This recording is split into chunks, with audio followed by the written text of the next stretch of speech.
Everyone welcome to another mini vlog. ఈరోజు మా family అందరం కలిసేసి వెంకటేశ్వర స్వామి గుడికి వచ్చాము. ఈ గుడి చూడడానికి చాలా బాగుంటుంది, నాకైతే చాలా ఇష్టము.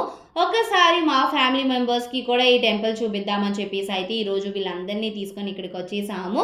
మాకు దర్శనానికి కొంచెం టైం పట్టింది, ఎందుకంటే మేము వచ్చింది సాటర్డే కాబట్టి. కాకపోతే మా దర్శనం మాత్రం చాలా అంటే చాలా బాగా జరిగింది. ఇంకా అలానే ఈ మందిరంలో చూడడానికి గ్లాస్ టెంపుల్ అని చెప్పేసి ఒకటి ఉంటుంది. టికెట్ వచ్చేసి పర్ పర్సన్ 5 రూపీస్. సో మేము అందరం కూడా వెళ్ళేసి చూసాము. కాకపోతే లోన వీడియో తీసుకొని ఇవ్వలేదు, అందుకని చెప్పేసి ఏది కూడా నేను ఎవరికి చూపించలేకపోయాను. ఇంకా పైనుంచి టెంపుల్ వ్యూ అయితే ఇది చూస్తున్నారు కదా, ఫుల్ జనాలతో నిండిపోయారు. సాటర్డే కాబట్టి అందరూ కూడా స్వామివారి దర్శనం చేసేసుకోవడానికి అయితే వచ్చేసారు. అండ్ మా ఫ్యామిలీ యంగెస్ట్ కపుల్ ఎవరు అంటే వీళ్ళే. చూస్తున్నారు కదా, వెళ్ళిన ప్రతి దగ్గర కూడా ఫొటోస్ క్లిక్ చేయించుకుంటున్నారు. వీళ్ళకున్నంత ఫోటో పిచ్చి నాకు తెలిసి మా ఫ్యామిలీలో ఇంకెవ్వరికీ ఉండదు.